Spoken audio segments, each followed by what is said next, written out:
قالوا سبحانك لا علم لنا إلا ما علمتنا إنك أنت العليم الحكيم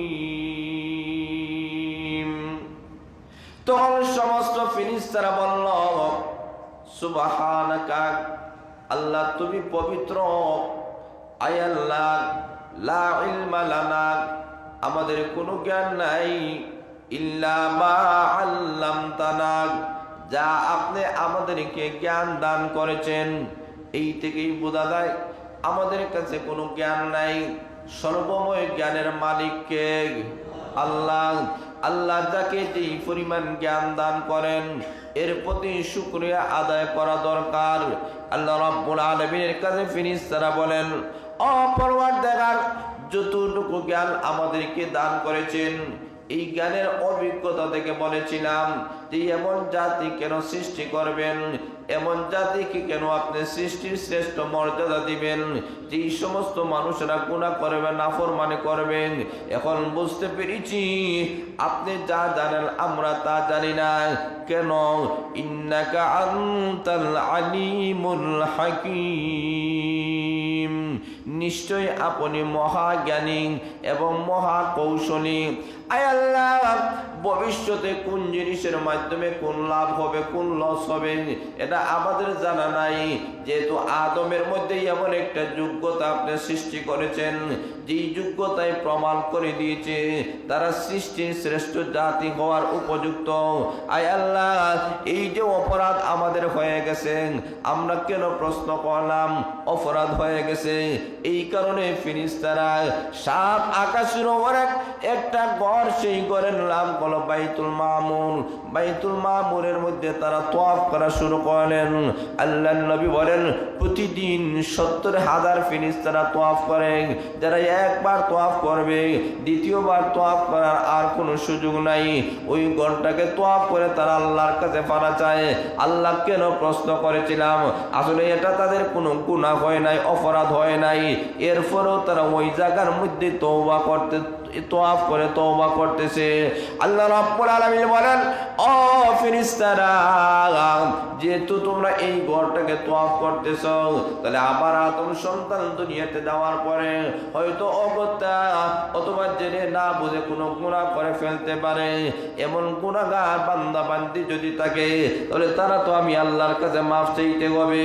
আমি আল্লাহ ওই সাত আকাশের উপরের ঘরটার সুদা বরাবরে নিচে একটা ঘর বানায়া দাও, যেই ঘরের নাম হলো বাইতুল্লাহ। ওই বাইতুল্লাহ শরীফে তওয়াফ করে চোখের পানি পালাইয়া বান্দা বান্দি যদি কান্দে ফিরে আসতে দেরি হবে, আমি মহান আল্লাহ তাদেরকে নিষ্পাপ বানায় দিতে একটা সেকেন্ডও দেরি হবে না। মহান আল্লাহ রাব্বুল আলামিনের কাছে অসংখ্য অগণিত আমরা শুকরিয়া আদায় করি, যিনি আপনাদেরকে আমাদেরকে অত্যন্ত দয়া করে মেহেরবানি করে প্রতি জুমাবারের ন্যায় এবার আল্লাহর ঘর পবিত্র স্থানে মসজিদে আসা বসার সুযোগ দান করেছেন। আমরা কলিমাতুশ শুকুর আদায় করি, সবাই বলে আলহামদুলিল্লাহ।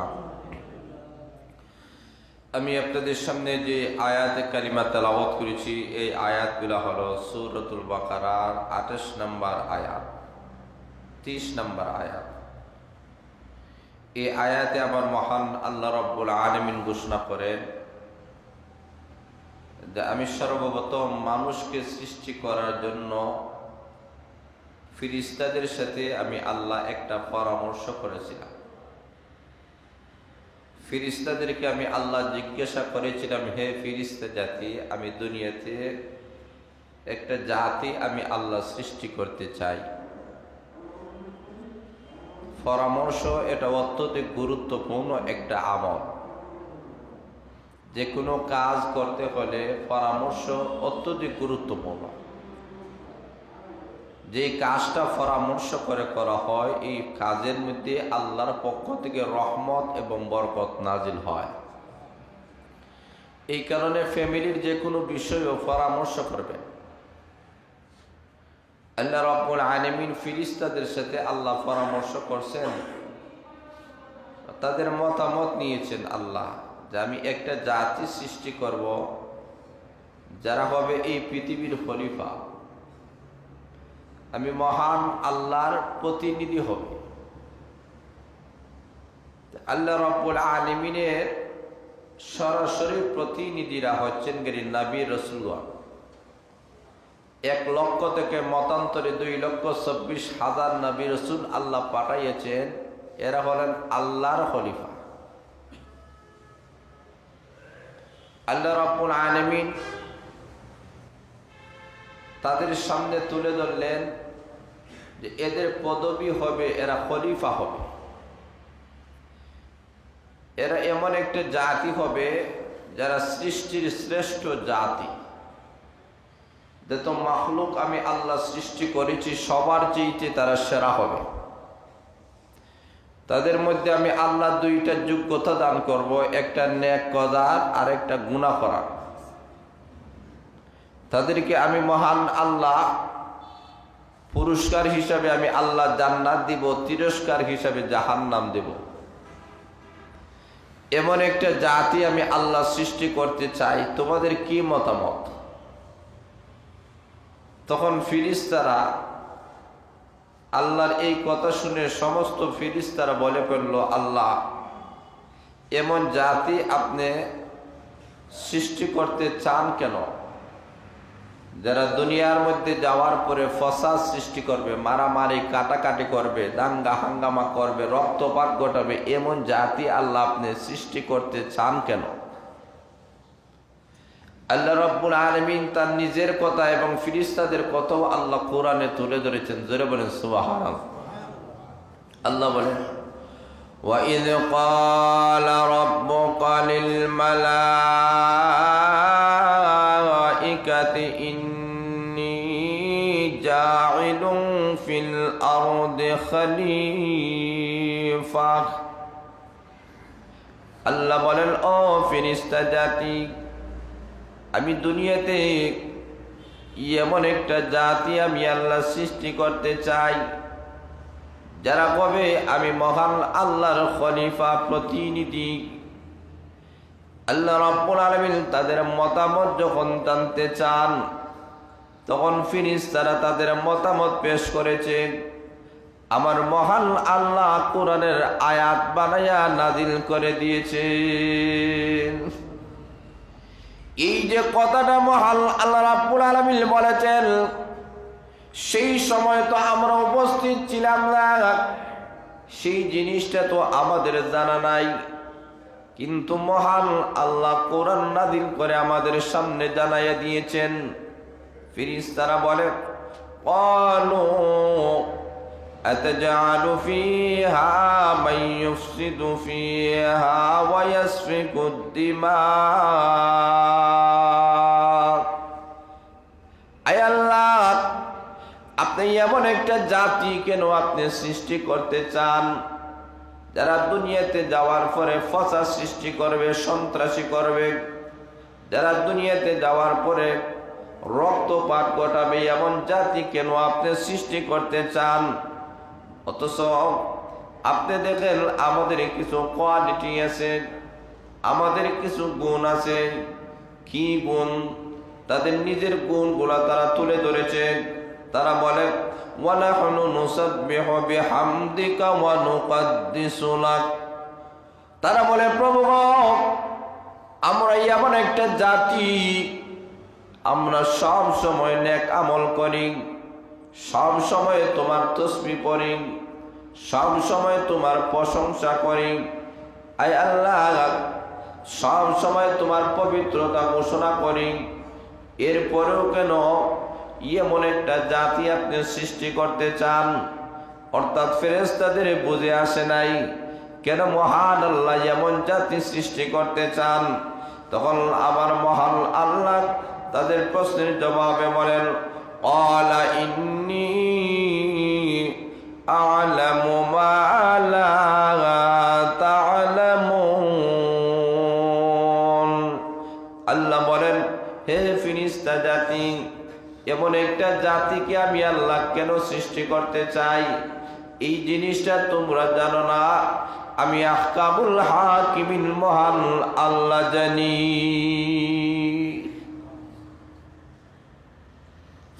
ফিরিস্তারা এমন একটা জাতি, মানুষের মধ্যে তো আল্লাহ দুইটা যোগ্যতা দিয়েছেন, নেকও করতে পারে, গুনাহও করতে পারে।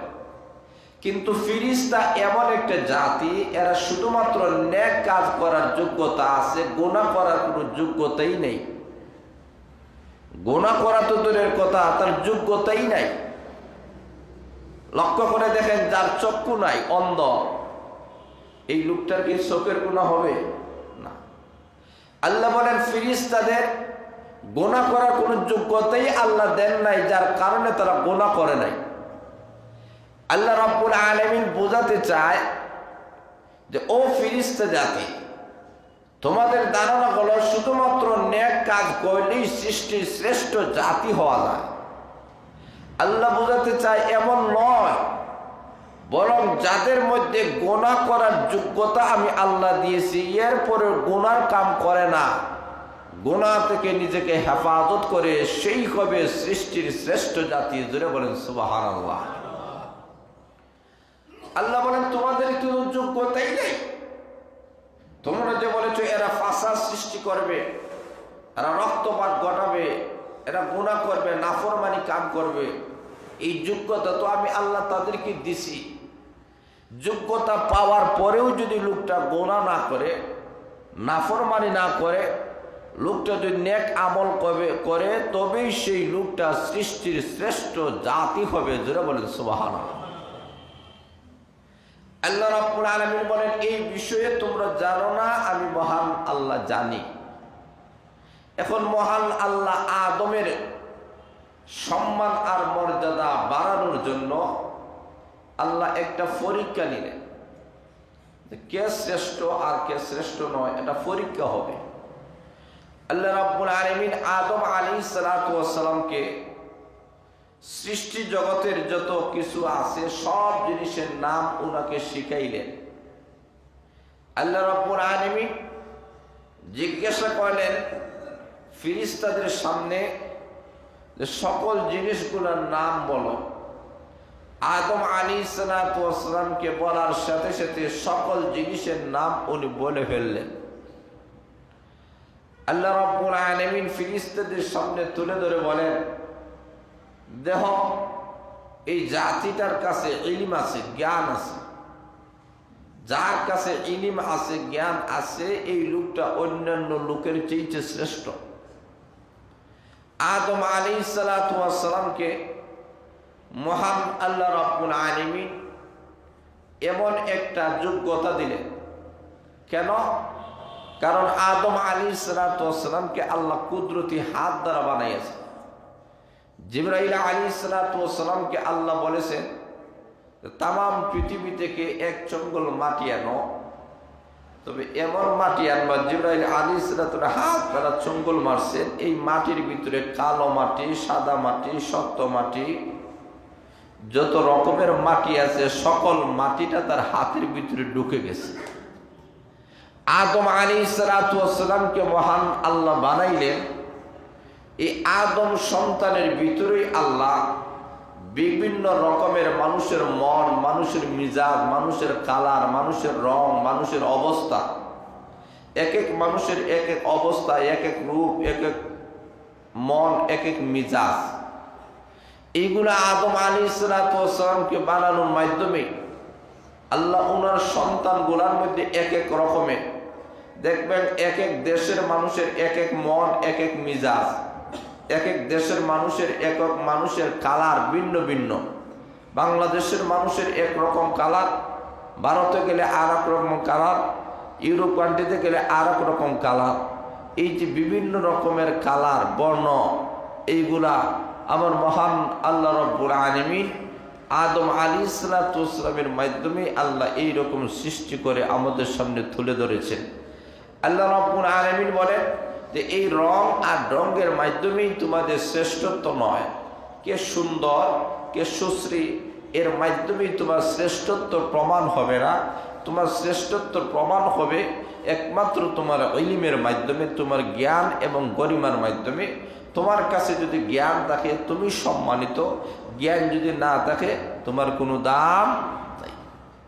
তা আল্লাহ রাব্বুল আলামিন আদম আলাইহিস সালাতু ওয়াস সালামকে সকল জিনিসের একটা জ্ঞান ওনার কাছে দিলেন আর জিজ্ঞাসা করলেন যে এই সবগুলার নাম তুমি বলো। আদম আলাইহিস সালাতু ওয়াস সালাম সবগুলা নাম বলে ফেললেন।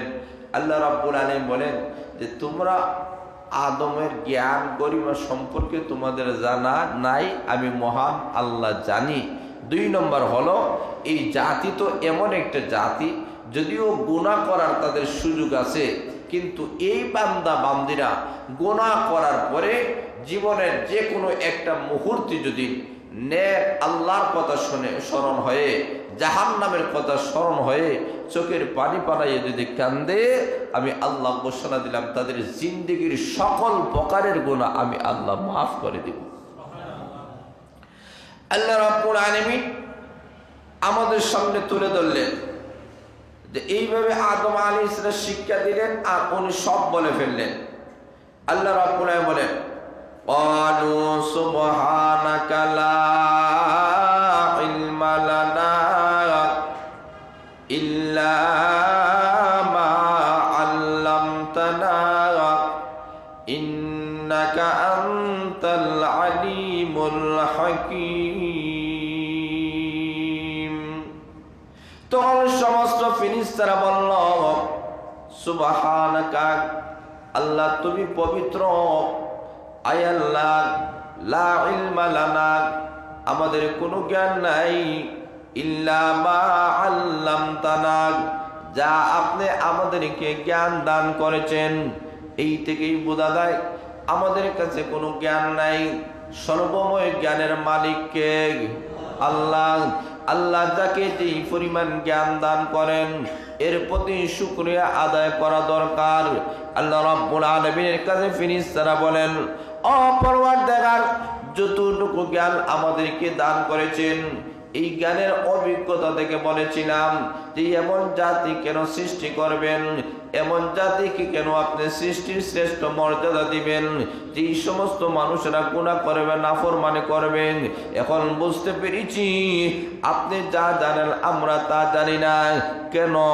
ইন্নাকা আনতাল আলিমুল হাকীম, নিশ্চয় আপনি মহাজ্ঞানী এবং মহাকৌশলী। আয় আল্লাহ, ভবিষ্যতে কোন জিনিসের মাধ্যমে কোন লাভ হবে কোন লস হবে এটা আমাদের জানা নাই, যেহেতু আদমের মধ্যে এমন একটা যোগ্যতা আপনি সৃষ্টি করেছেন যেই যোগ্যতায় প্রমাণ করে দিয়েছে তারা সৃষ্টির শ্রেষ্ঠ জাতি হওয়ার উপযুক্ত।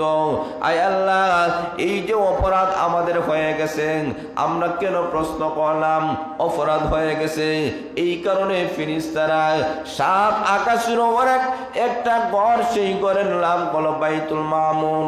বাইতুল মামুরের মধ্যে তারা তওয়াফ করা শুরু করলেন। আল্লাহর নবী বলেন প্রতিদিন 70,000 ফেরেশতারা তওয়াফ করে। যারা একবার তওয়াফ করবে দ্বিতীয়বার তওয়াফ করার আর কোনো সুযোগ নাই। ওই ঘরটাকে তওয়াফ করে তারা আল্লাহর কাছে পানা চায়। আল্লাহ কেন প্রশ্ন করেছিলাম, আসলে এটা তাদের কোনো গুনাহ হয় নাই, অপরাধ হয় নাই, এরপরেও তারা ওই জায়গার মধ্যে তওবা করতে তওয়াফ করে তওবা করতেছে। আল্লাহ রাব্বুল আলামিন বলেন ও ফেরেশতারা, যেহেতু তোমরা এই ঘরটাকে তওয়াফ করতেছো, তাহলে আবার আদম সন্তান দুনিয়াতে যাওয়ার পরে হয়তো অগত্যা অথবা জেনে না বুঝে কোনো গুনাহ করে ফেলতে পারে। এমন গুনাহগার বান্দা বান্দি যদি থাকে তাহলে তারা তো আমি আল্লাহর কাছে মাফ চাইতে হবে। আমি আল্লাহ ওই 7 আকাশের উপরের ঘরটার সুদা বরাবরে নিচে একটা ঘর বানায়া দাও, যেই ঘরের নাম হলো বাইতুল্লাহ। ওই বাইতুল্লাহ শরীফে তওয়াফ করে চোখের পানি পালাইয়া বান্দা বান্দি যদি কান্দে ফিরে আসতে দেখবে আমি মহান আল্লাহ তাদেরকে নিষ্পাপ বানায় দিতে একটা সেকেন্ডও দেরি হবে না। আল্লাহ রাব্বুল আলামিন ওই ঘরটা বানাইলেন, বাইতুল্লাহ শরীফ বানাইয়া ওই ঘরটাকে তওয়াফের ব্যবস্থা করে দিলেন। আর এই ঘরে গিয়ে কান্নাকাটি করলে আল্লাহ জীবনের গুনাহ মাফ করে দেয়। জোরে বলেন সুবহানাল্লাহ। এখন আল্লাহ রাব্বুল আলামিন তাদের সামনে তুলে ধরলেন যে তোমরা তো ভবিষ্যৎ জানো না, আমি আল্লাহ ভবিষ্যৎ জানি। এমনকি আল্লাহ বলেন তোমরা যা প্রকাশ্যে ভাবে বলেছো এটাও আমি আল্লাহ শুনছি, গোপনীয় ভাবেও যেটা বলছো এটাও আমি আল্লাহ শুনছি। প্রকাশ্যভাবে তোমরা যে বলেছো যে এমন জাতিকে কেন সৃষ্টি করতে চাও যারা দাঙ্গা হাঙ্গামা সৃষ্টি করবে, এটারও জবাব আল্লাহ দিলেন। গোপনীয়ভাবে তোমাদের মনে কল্পনা জল্পনা, আমরা এত তসবিহ করি, এত প্রশংসা করি, এত পবিত্রতা ঘোষণা করি, এরপরেও আমাদেরকে আপনি শ্রেষ্ঠত্ব খলিফা আমাদেরকে কেন বানান না, এটা তাদের মনে মনে কল্পনা জল্পনা ছিল। আল্লাহ বলেন এটাও আমি আল্লাহ জানি। জোরে বলেন সুবহানাল্লাহ। আল্লাহ রাব্বুল আলামিন কোরআনে বলেন, ক্বালা আলাম আকুল লাকুম ইন্নী আ'লামু গায়বাস সামাওয়াতি ওয়াল আরদ ওয়া আ'লামু মা তুবদুনা ওয়া মা কুনতুম তাকতুমুন। আল্লাহ বলেন ও ফেরেশতা জাতি, আমি কি বলি নাই আসমান আর জমিনের যত গায়বী জিনিস আছে সবগুলা আমি মহান আল্লাহ জানি। তোমাদের কাছে অদৃশ্য হতে পারে, আমি আল্লাহর কাছে কোনো অদৃশ্য নাই। পৃথিবীর কোন প্রান্তে কোন মুহূর্তে কে কোন জিনিসটা করতেছে এটা কিন্তু আমরা জানি না, জানেন কে? আরো জোরে বলেন কে? আল্লাহ বলেন সবগুলা আমি আল্লাহ জানি। এমনকি ও ফেরেশতা জাতি, তোমরা প্রকাশ্যভাবে যা বলেছো এটাও আমি আল্লাহ জানি, গোপনীয়ভাবে যা বলেছ সেই জিনিসটাও আমি মহান আল্লাহ জানি। এই কারণে আহকামুল হাকিমিন মহান আল্লাহর সামনে সবগুলা প্রকাশমান। আমাদের কাছে আজকে যে জিনিসটা এখন ঘটবে, এই জিনিসটা ঘটার পরে আমরা জানি। আল্লাহ বলেন ভবিষ্যতে যে জিনিসটা ঘটবে এটাও আমি মহান আল্লাহ জানি। আল্লাহর কাছে সব কিছুই বর্তমান। আল্লাহর কাছে অতীত বর্তমান ভবিষ্যৎ বলতে কিছুই নাই, সবগুলোই আল্লাহর কাছে বর্তমান। সবগুলো আল্লাহ জানেন। যে ভবিষ্যতে কার কি হবে এই জিনিসটা আল্লাহ জানেন, কিন্তু আমরা জানি না। আমরা এখানে বসে আছি, কে কোন অবস্থায় আমরা মারা যাব এটা আমাদের জানা আছে? কথা বলে জানা আছে না? আমরা যেই অবস্থায় মারা যাওয়ার পরেই আমরা বুঝতে পারবো যে যেই লোকটা অ্যাক্সিডেন্ট করে মারা গেল, আমরা তখনই বলবো অ্যাক্সিডেন্ট কইরা মারা গেছে। এর আগে বলার সুযোগ নাই। কেন? আমরা ভবিষ্যৎ জানি না। ভবিষ্যৎ জানেন কে? জোরে বলে না কে? আল্লাহ। আমি যেই ব্যবসা প্রতিষ্ঠান চালু করেছি এটার মধ্যে লাভ হবে না লস হবে এটা আল্লাহ জানেন। আমি যে চাকরির মধ্যে জয়েন করেছি এই চাকরি কতদিন টিকবে আর না টিকবে এটা জানেন কে? আল্লাহ। আমার ছেলে মেয়ে আছে, এরা কতদিন দুনিয়াতে থাকবে, কে কতটুকু সম্মান মর্যাদা অর্জন করবে, কে কি পরিমাণ মর্যাদা পাবে, এই সবগুলো আমাদের কাছে নাই, আমাদের কাছে অবর্তমান, আল্লাহর কাছে বর্তমান। আল্লাহ সবগুলাই আল্লাহ জানেন। এই কারণে আল্লাহ বলেন ও ফেরেশতারা, আসমান আর জমিনের এমনকি তোমরা যা প্রকাশ্য বলেছো, তোমরা যা গোপনীয় আছে তোমাদের অন্তরে, এইগুলাই আমি মহান আল্লাহ জানি। এখন এই জাতিকে আমি সৃষ্টির শ্রেষ্ঠ মর্যাদার অধিকারী বানাইলাম। এই জাতিটা তোমাদের সামনে সব জিনিসের নাম বলে দিয়েছে। যেহেতু সব জিনিসের নাম বলে দিয়েছে, তো ইলমে এই লোকটা তোমাদের কাছ থেকেই দামি। তাহলে যেই লোকটা দামি হয় এই লোকটাকে সম্মান করতে হয়। তাহলে আমার আদমকে তোমরা সম্মান করো, সিজদা করো। আদমকে ঘোষণা করেছেন কে? আরো জোরে বলেন কে? এই কারণে আল্লাহ বলেন وَإِذْ قُلْنَا لِلْمَلَائِكَةِ اسْجُدُوا لِآدَمَ فَسَجَدُوا إِلَّا إِبْلِيسَ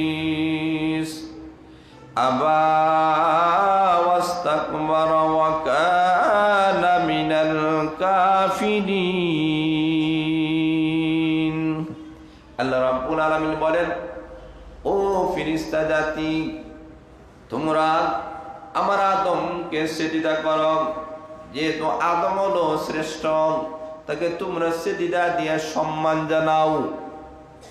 ফেরেশতাদের মধ্য থেকে সবচেয়ে লিডার ফেরেশতা ছিল মিস্টার ইবলিস। এর সবচেয়ে বড় আল্লাহওয়ালা ছিল। সাত আকাশের মধ্যে এমন কোনো জায়গা নাই যে জায়গার মধ্যে ইবলিসটা সেজদা দেয় নাই।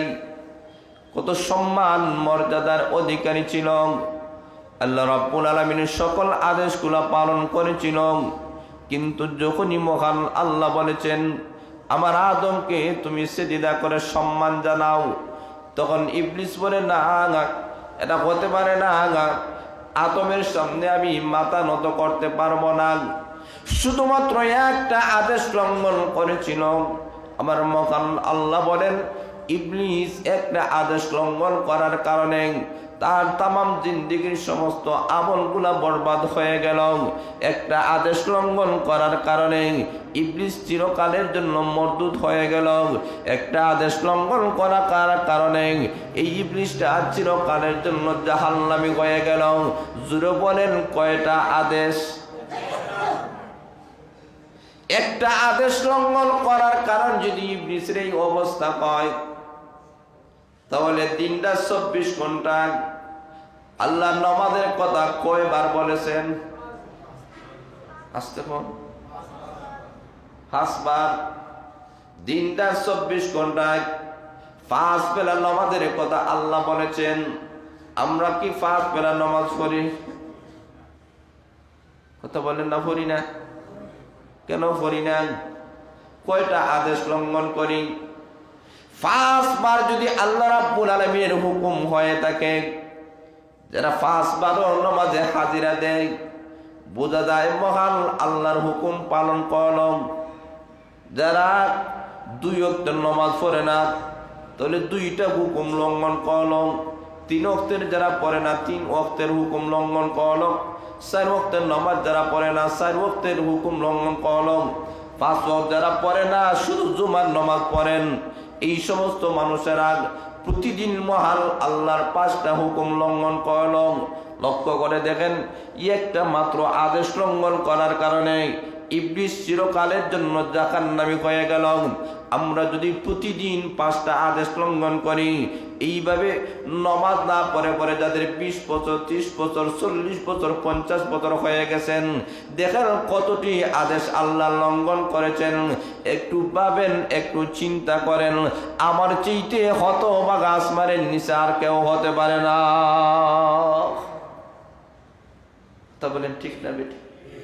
এটা গভীরভাবে বোঝার বিষয়, গভীরভাবে মেনে নেওয়ার বিষয় যে আমি আল্লাহ তো আমাকে এই আদেশই করেছে। ইবলিসকে আদেশ করেছিলেন আদমকে সেজদা করো, আমাকে আল্লাহ আদেশ করেছেন আল্লাহকে সেজদা করার জন্য। 5 বেলা আমরা যে নামাজ পড়ি, আমরা সেজদা করি কাকে? কথা বলে না, কাকে? এই আদেশটা করেছেন কে? আল্লাহ। ইবলিসকে বলেছেন আদমকে সিজদা করো, আর আমাদেরকে বলেছেন আল্লাহকে সিজদা করো।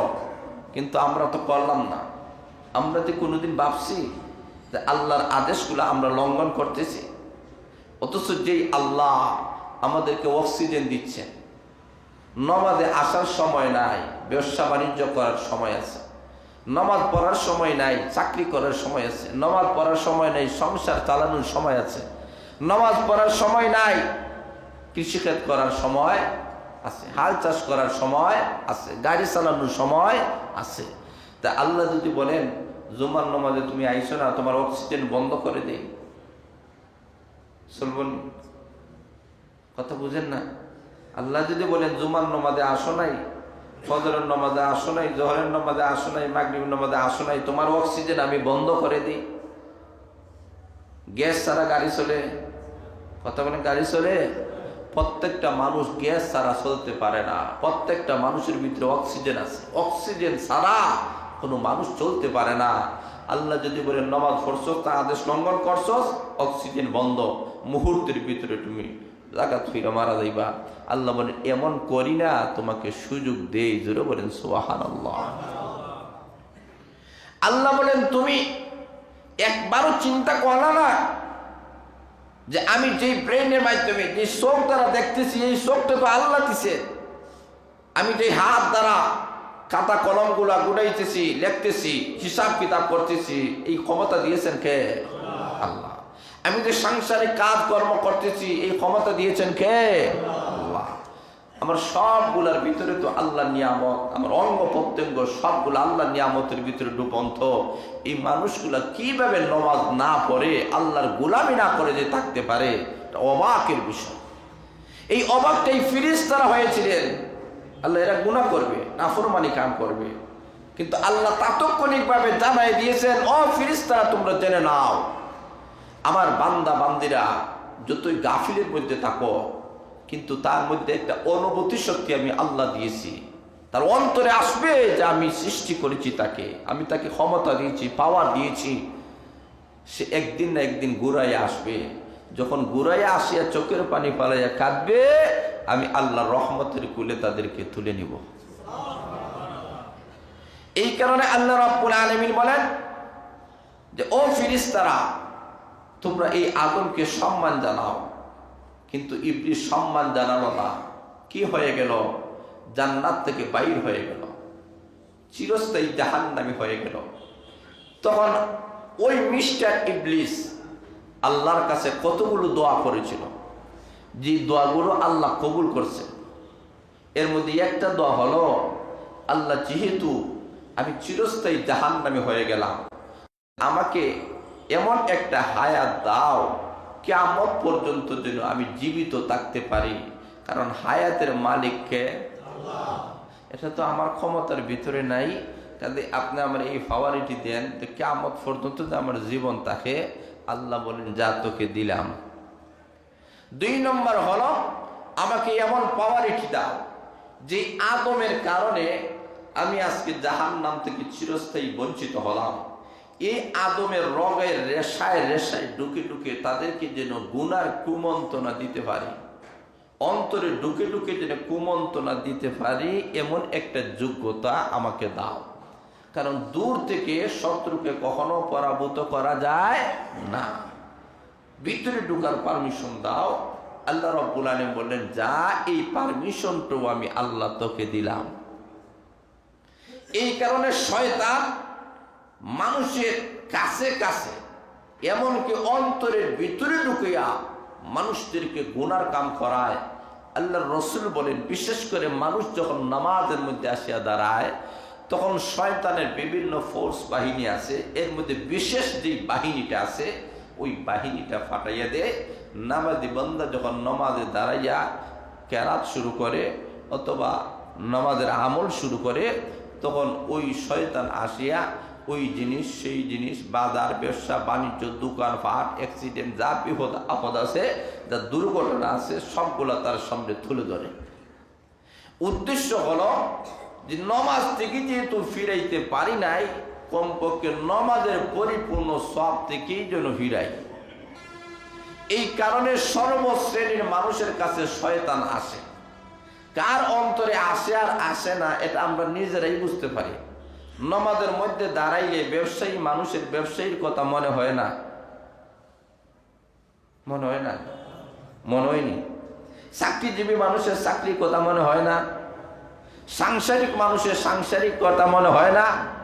এমন অনেক জিনিস আছে যে আপনি 5,000 10,000 কোন জায়গায় তৈছেন হইতে পারেন না, কিন্তু নমাজে এমন হয়েছে।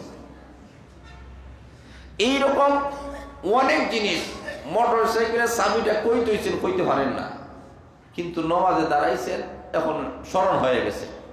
এখন তার মনে হয় যে স্মরণ যে তৈছে, নমাজ তৈয়া যেন দৌড় মারি।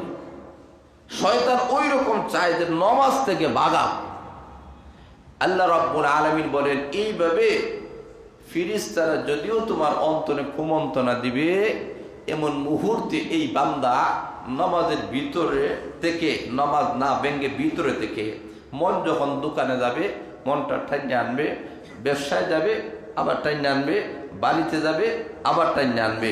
এইভাবে নামাজের মধ্যে ওই শয়তানের সাথে যারা যুদ্ধ করবে, করে করে মনটাকে নামাজের ভিতরে হাজির রাখবে, ওই লোকটা নামাজ শেষ হওয়ার পরে পরিপূর্ণ সওয়াব দিয়ে আল্লাহ তার বাড়িতে পৌঁছায় দেন।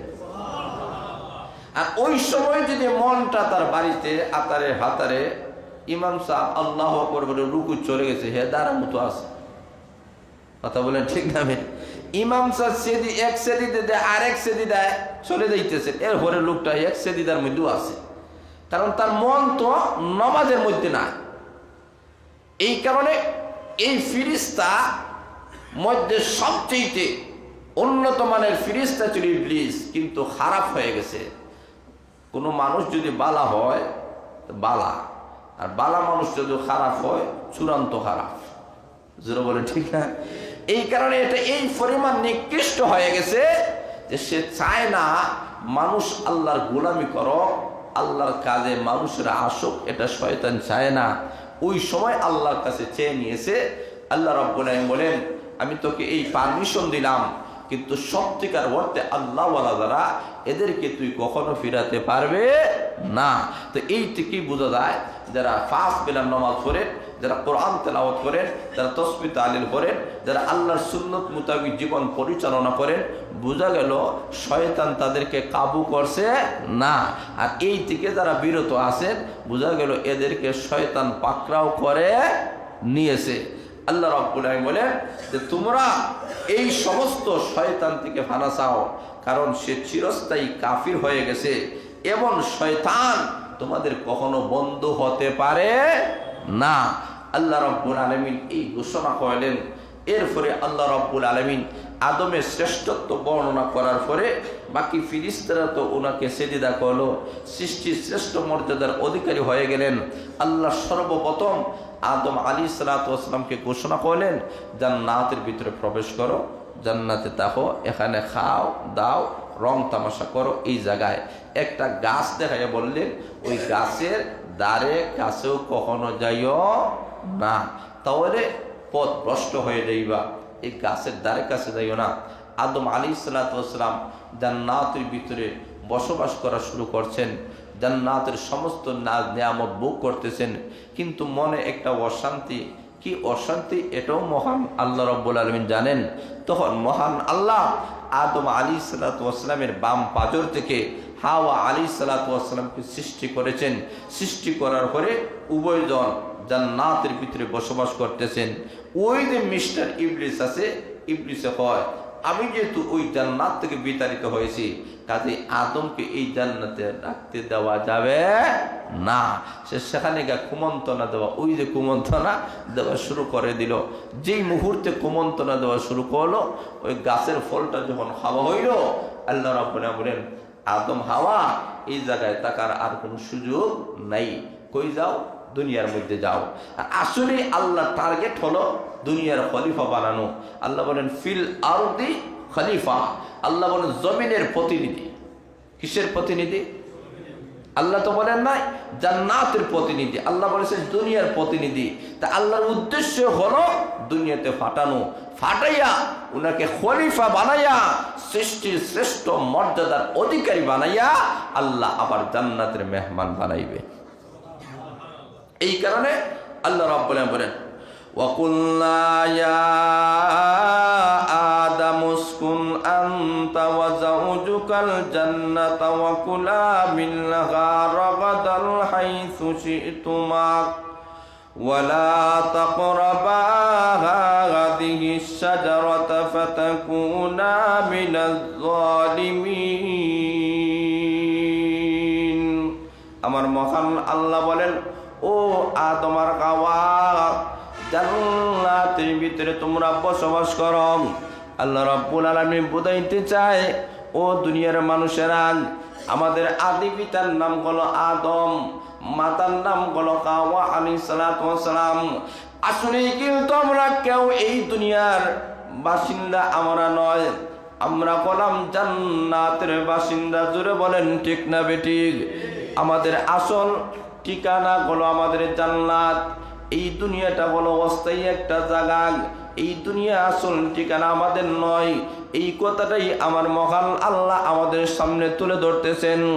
ও দুনিয়ার মানুষেরা, এই দুনিয়ার চাকচিক্যময় দুনিয়া পাইয়া ওই জান্নাতের কথা বলে যাইও না, যেই জান্নাতের বাসিন্দা ছিলেন তোমার বাবা তোমার মা আদম এবং হাওয়া আলাইহিসসালাতু ওয়াসসালাম। ওই জান্নাত থেকে আমি মহান আল্লাহ তাদেরকে দুনিয়াতে পাঠাইলাম। আল্লাহ বলেন তাদেরকে পাঠাইলাম নয়, তাদের সাথেই তোমাদেরকে পাঠাইলাম। কারণ বাপ মা যেখানে সন্তান থেকে সেখানে, জোরে বলেন ঠিক না বেঠিক? আল্লাহ বলেন আদম হাওয়াকে দুনিয়াতে পাঠাইলাম, তাদের মাধ্যমেই দুনিয়াতে যত মানুষেরা আগমন করেছে, কিয়ামত পর্যন্ত যারা আসবে সব আদম এবং হাওয়া আলাইহিস সন্তান। জুড়ে বলেন সুবহানাল্লাহ। আল্লাহ বলেন ও দুনিয়ার মানুষেরা, তোমরা বলাই জান্নাতি মানুষ, জান্নাত থেকে তোমরা এসেছো, কিন্তু তোমরা শুনে নাও এখান থেকে আবার তোমাদেরকে জান্নাতের মধ্যে যাইতে হবে। আল্লাহ বলেন জান্নাতের ভিতরে বসবাস যখন শুরু করে দিলেন, শয়তান তাদেরকে কুমন্ত্রণা দিল, গন্ধম গাছের ফল খেয়ে নিলেন। আল্লাহ রাব্বুল আলামিন দুনিয়াতে তাদেরকে পাঠাইয়া দিলেন। আল্লাহ বলেন আদম হাওয়া দুনিয়াতে যাও। দুনিয়ার মধ্যে যখন আসলেন, এখন 7 আকাশের উপরে হলো জান্নাত। এই দুনিয়া থেকে জান্নাতে কিভাবে যাইবা? আল্লাহ বলেন আদম হাওয়া কিভাবে যাইবা? এই যাইতে হলে চলন্ত সিঁড়ি না লিফটের মাধ্যমে যাইবা না কিসের মাধ্যমে যাইবা? আল্লাহ বলেন তোমাদের কাছে একটা হেদায়েত দিলাম, হুদা দিলাম। হুদা মানে গলতি সরা কোরআন দিলাম। ওরে আদম হাওয়া, তোমরা উভয়জন এবং তোমাদের ভবিষ্যৎ সন্তানাদিরাং ওই কোরআনটাকে যদি আঁকড়ে ধরতে পারেন, কোরআন অনুযায়ী যদি আমল করতে পারে, এই কোরআন তাকে 7 আকাশের উপরে জান্নাতের মেহমান বানাইয়া দিবে। তাহলে আল্লাহ আমাদের সামনে কি দিলেন? কোরআন। কি দিলেন? যারা বলেন কি দিলেন? কোরআন। আল্লাহ রাব্বুল আলামিন বলেন যাও, তোমার কাছে কি দিলাম? কোরআন দিলাম। আল্লাহ বলেন কুল নাহবিতু মিনহা জামিআ, তোমরা সবাই জান্নাত থেকে দুনিয়ার মধ্যে যাও। এখন প্রশ্ন দেখ হুজুর, আদম এবং হাওয়া তারা দুইজন নাইতা, তাহলে সবাইকে আল্লাহ সম্বোধন কেন করলেন? আল্লাহ বুঝাতে চায় আদম হাওয়ার ভিতরে আপনি আমি কিয়ামত পর্যন্ত যারা আছে সবাই ঢুকে গেছে। জোরে বলেন সুবহানাল্লাহ। আল্লাহ বলে তোমরা সবাই যাও, এর মানে কিয়ামত পর্যন্ত যত মানুষেরা আসবে সবাই আদম হাওয়ার সন্তান, দুনিয়াতে আসো। আদম হাওয়া আসলেন। আল্লাহ রাব্বুল আলামিন বলেন তোমার কাছে একটা হেদায়েত যাবে, মিন্নি হুদা। আল্লাহ বলে একটা হেদায়েত যাবে। হেদায়েত মানে 30 পারা কোরআন। জোরে বলেন সুবহানাল্লাহ। এই কোরআনটাকে ধরো, ফামান তাবিআ হুদায়া, যেই মানুষ এই কোরআনটাকে অনুসরণ করবে, অনুকরণ করবে, আল্লাহ বলে ফালা খাউফুন আলাইহিম ওয়ালা হুম ইয়াহজানুন, তার ভয়ের কোনো কারণ নাই, টেনশনের কোনো কারণ নাই যে এই দুনিয়া থেকে কিভাবে জান্নাতে যাইবে। আল্লাহ বলেন এই কোরআনটা তোমাকে জান্নাতের মেহমান বানাইয়া দিবে। তাহলে এই থেকেই বোঝা যায় যে আদম হাওয়া আলাইহিস সালাতু ওয়াস সালাম আমাদের কাছে কি নিয়ে এসেছেন? কোরআন। 30 পারা কোরআন। এই কোরআনটাই সাবজেক্ট, মেন বিষয়। কোরআনটাকে ধারণ করো, তাহলে ওই জান্নাত পর্যন্ত পৌঁছে যাইবা। বিমান, হেলিকপ্টার, এই জিনিসের মাধ্যমে জান্নাতে যাওয়া যাবে? কথা বলে যাওয়া যাবে না। আল্লাহ রাব্বুল আলামিন বলেন একমাত্র কোরআন। কোরআনটাকে জীবনে ধারণ করো, সর্বক্ষেত্রে কোরআন অনুযায়ী তোমার আমল করো। আল্লাহ নবীর সাহাবায়ে কেরাম আম্মাদান আয়েশা সিদ্দিকা রাদিয়াল্লাহু তাআলা বলেন, ওগো আম্মাদান আয়েশা, আল্লাহ নবীর আদর্শ কি, রসুলের চরিত্র কি, আদর্শ কি? আল্লাহ রসুলের সাহাবায়ে কেরাম প্রশ্নের জবাবে আম্মাদান আয়েশা বলেন তোমরা কি 30 পারা কোরআন পড়ো নাই? বলে হ্যাঁ পড়েছি। 30 পারা কোরআনে যা আছে সবগুলো আমার নবীর বাস্তব জীবনে আছে। তাই আমার নবীজির বাস্তব জীবনে 30 পারা কোরআনটাকে ফিট করে নিয়েছেন। তো এই থেকেই বোঝা যায় আমাদের জিন্দেগিটাকে কোরআন অনুযায়ী পরিচালনা করতে হবে। আমার ব্যক্তিগত জীবন কোরআনের ভিতরে ঢুকাতে হবে। আমি যেই ব্যবসাটা করব, এই ব্যবসাটা কোরআন সুন্নাহ মোতাবেক আছে কি নাই দেখতে হবে। জোরে বলেন ঠিক না? আমি যে চাকরিটা করব, এই চাকরিটা কোরআন সুন্নাহ মোতাবেক আছে কি না, এটা হালাল না হারাম আমাকে দেখতে হবে। আমার যে সংসার পরিচালনা করতেছি, এই সংসারের ভিতরে কোরআন সুন্নাহ আছে কি নাই, কোরআন সুন্নাহ আছে কি নাই, এইগুলো আমাদেরকে দেখতে হবে। এইভাবে ব্যক্তিগত, পারিবারিক, সামাজিক সব ক্ষেত্রে কোরআনটাকে ধারণ করতে হবে। কোরআন ছাড়া জান্নাতের ভিতরে যাওয়ার আর বিকল্প কোনো পথ, কথা বলে না, পথ নাই। তো এটাই ছিল বিশ্বাস করে নিতে হবে যে এই কোরআন আমাদের সবচেয়ে বড় সম্বল, অমূল্য একটা সম্বল। এই সম্বলটাকে আমরা সংগ্রহ করতে হবে। কোরআন থেকে কোরআনের আয়াতগুলা পড়তে হবে, কোরআনের শব্দগুলা জানতে হবে, কোরআনের শব্দের অর্থ জানতে হবে, কোরআনের ব্যাখ্যা বিশ্লেষণ জেনে এইগুলা আমাদের বাস্তব জীবনে আমল করতে হবে। আজকে আমরা যুবকেরা অনেক সময় উপন্যাস পড়ি, ফেসবুকে বিভিন্ন রকমের কার্টুন, বিভিন্ন রকমের খেলা, এইগুলোর মধ্যে মত্ত থাকি। কিন্তু এই কোরআনটাই মোবাইলের ভিতরে আছে, কোরআন মোবাইলের ভিতরে আছে। কোরআনটাকে রিচার্জ করেন, কমপক্ষে প্রতিদিন আমরা একটা সূরার অর্থ আমরা দেখি, প্রতিদিন একটা সূরার অর্থ আমরা দেখি, আগামীকাল আরেকটা সূরা, আগামীকাল আরেকটা সূরা। এইভাবে আমাদের মনে কি এটা কখনো জাগে না যে 30 পারা কোরআন প্রত্যেকটা কথা কার? জোরে বলে না, কার? আল্লাহ। আমরা চাই যে আল্লাহর প্রত্যেকটা কথার মধ্যে কি বলেছেন এতটুকু জানার মতো স্পিড আজকে মুসলমানের অন্তরে নাই। কথা বলে ঠিক না? ইংরেজিতে কোনো বই যদি ছাপানো হয়, এটা যদি না বুঝে বাংলা করে এই জিনিসটা বোঝা হয়, লোকটা কি লেখছে, আমি ইংরেজি বুঝি না, বাংলাতে বোঝার দরকার, বাংলাতে বুঝে। কিন্তু 30 পারা কোরআন আল্লাহ আরবিতে নাযিল করেছেন। প্রত্যেকটা কথা শব্দগুলা কার? আল্লাহ। প্রত্যেকটা শব্দের কি অর্থ, কি মর্মতা আছে এতটুকু পর্যন্ত জানার স্পিড আমাদের নাই। এই কারণে সবার প্রতি আমার আকুল আহ্বান যে কমপক্ষে প্রতিদিন কমপক্ষে 5 মিনিট 10টা মিনিট আপনি মোবাইলের ভিতরেই ঢুকে কোরআনটাকে বাহির করেন, কোরআনের অর্থ জানুন। আপনি সূরাতুল ফাতিহার অর্থ জানুন, সূরা নাসের অর্থ জানুন, সূরা ফালাকের অর্থ জানুন। প্রত্যেকটা সূরার অর্থ যদি আপনি জানেন, আপনার অন্তরে অনেক প্রশান্তি আসবে, বুঝতে পারবেন হতাশা, মনটা অনেক সময় সান্ত্বনা হয়ে যায়। এমন অনেক পেরেশানির মধ্যে আমরা আছি, ব্যবসা করে করে শুধু লস আর লস, লাভ দেখি না, চাকরি করে করে লস আর লস, লাভ দেখি না, সাংসারিক জীবন পরিচালনা করতে করতে ব্যর্থ হয়ে গেছি, কষ্ট আর কষ্ট। এই সবগুলা কষ্ট আর ক্লান্তি, এই দুনিয়ার যে কষ্টগুলা, যে সাফারগুলা আমরা কাটাইয়া যাই, আমরা মনে করি এটা ভয়ঙ্কর, দুনিয়াটাকে আমরা ভয়ঙ্করী। এমনকি অনেকে এমন আছে যে দুনিয়ার এই কঠিন মুসিবত থেকে বাঁচার জন্য মৃত্যু কামনা করে, আছে কি নেই? এমনকি অনেকেই সুসাইড করে, নাই? কথা বলে আছে কি নাই? কারণ এই দুনিয়ার কষ্টটাকে সে লাঘব করার জন্য মৃত্যুটাকে বেছে নেয়। আমি মরলেই মনে হয় আমার এই বিপদ থেকে মুক্তি পাবো। তো এই দুনিয়ার কিঞ্চিত সামান্য একটা বিপদে যদি আপনি হতাশ হয়ে যান, আপনি মৃত্যুর দরজায় যদি দাঁড়াইয়া যান, তাহলে পরকালীন বিপদটা কত ভয়ঙ্কর। জান্নাত আর জাহান্নাম, জান্নাতের নিয়ামতের কথা শুনলে সাহাবায়ে কেরাম কেমন ভাবে আমল করতেন। তারা আমল করার দুইটা মাধ্যম ছিল। একটা হলো জান্নাতের আলোচনা যখন করতেন তখন আমলের স্পিড বেড়ে যায়। জাহান্নামের কথাগুলো যখন তারা শুনতেন তখন তাদের গুনাহ থেকে বিরত থাকা সহজ হয়ে যায়। আল্লাহ, আমি তো গুনাহ করব, এই জাহান্নামের আযাবকে আমি সহ্য করতে পারবো? জাহান্নামের ভয়াবহ শাস্তিকে আমি সহ্য করতে পারবো? দুনিয়ার আযাব আর গজবটাকে যেই পরিমাণ মানুষেরা ভয় করে, মানুষেরা ভয় করে, আল্লাহ বলেন এর চাইতে কত ভয়ঙ্কর জাহান্নামের আযাব, মারাত্মক সেই জাহান্নামের আযাব। দুনিয়া থেকে মানুষ সুসাইড করে এই বিপদ থেকে মুক্তি পাইতে পারে, কিন্তু জাহান্নামের আগুনে যখন নিক্ষেপ করা হবে, কোনো মানুষের কি মৃত্যু হবে? কথা বলে না, মৃত্যু হবে? কারো মৃত্যু হবে? সেখান থেকে আপনি কিভাবে আসবেন? জাহান্নামের আগুনে নিক্ষেপ করার পরে সুসাইড করতে পারবেন? মৃত্যু আছে? নাই। সেটাকে কিভাবে সেটা থেকে উদ্ধার পাবেন?